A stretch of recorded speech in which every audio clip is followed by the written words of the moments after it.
Hey everybody! So today's video is actually going to be a little bit different, and I decided to just do like a one take video where I just sit here and talk to you guys for 10 minutes straight. I know that might not sound super exciting to some of you, and if you are not interested in watching this video, feel free to click out and hopefully I'll see you in my next video. But I just think with my YouTube channel, and I'm sure you all have noticed it too, although I kind of like to make the more like higher production videos, even though my videos still aren't that highly produced, I do enjoy making those videos, but I don't necessarily have a passion for that. And I mean, you can tell, like, it reflects in my videos, and I have such a hard time finding motivation to film those videos, if I'm being honest. Like, once I like get into it and I kind of get the ball rolling, then I can most of the times finish one of those videos out, and then I'll like edit it and do all that fun stuff, but I'll still like procrastinate so hard, and then I'll edit it and it won't be like exactly how I want it, but I'll still upload it because I need to get the video up and trying to like stick to a schedule and all of that fun stuff. And I just think that's like very exhausting for me, especially because it's not my passion. It's just not sustainable, and I like being creative, but I can't come up with that many creative ideas. And so I think it was one of those things where when I started my YouTube channel, I really liked the idea of making videos because just like photography, it allows you to capture what is good at any given moment. And I think that's so cool that I can, like, if I wanted to film like a higher produced like room tour, say like my room tour from last year, if I made that like really clean, really nice, super professional looking and all of that, I could look back on that like years down the road and be like, okay, well that's like what my dorm room looked like when I was in college. And I think that's cool that like videography can kind of give you that opportunity in a way, like more so than photography can. But that just super wasn't realistic for me, especially just like with my schedule this year. You guys, like, I'm taking 15 credit hours and I work up to 30 hours a week, which I hate complaining about that, because my big thing with time is that I think everyone has more time than they think that they do. So I mean, I could be sitting here saying like I have 15 credit hours a week and work like 15 or 20 hours a week, and I would still feel busy, because that's just how, I don't know, I think you manage your time based on like what you have. So you're gonna feel busy if like your schedule kind of looks busy. I'm pretty sure that makes zero sense to you guys. But even last year, like I did 15 credit hours, 15 to 18 credit hours for a semester, but I didn't work last year, and I know I had a lot of time, and looking back I'm like, what the heck did I do with all that free time I have? Like, I don't think I really made the most of it. But I like still filled that time somehow, and I'm pretty sure I'm just mumbling at this point, so I'm gonna move on.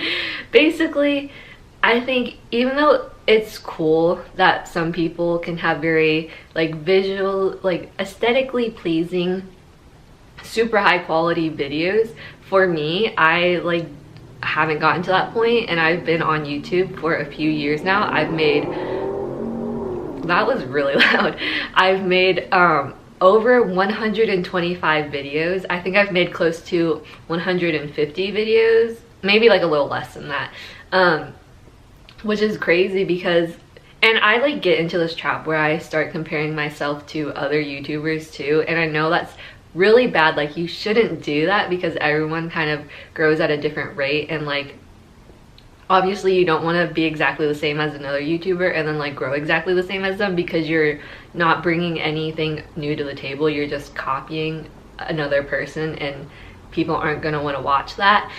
But I think a lot of like YouTubers starting out are like, okay, you know, like your first few videos are going to be not that great, but sometimes I feel like all the videos that I've made up, like the videos that I'm still making, I still feel like they're not, like they could be better.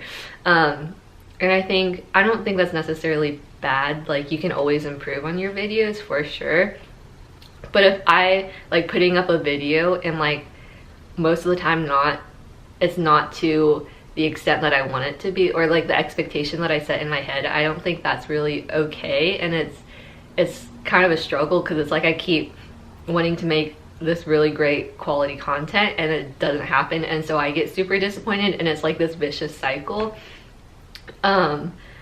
So that being said, like my mindset kind of when I was making all of these videos and stuff is like, maybe if I just had a better camera, or like had really good lighting and studio lights and really great editing, then like my YouTube channel would like look the way that I want it to look.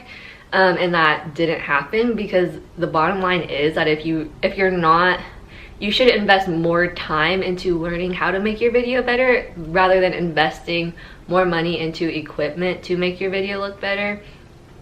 So like I have studio lights. I've had studio lights for the past 1.5 years, and I still hardly know how to like set them up so everything looks good.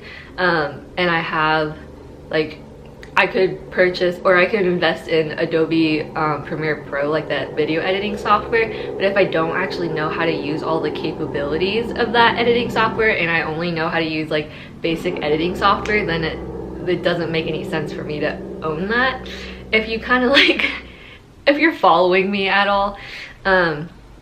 So yeah, and that's just kind of where I'm at right now, especially like after taking a break from my channel last semester, which last semester was kind of crazy for me because I had just started a part-time job, and I had never before done school and a job at the same time.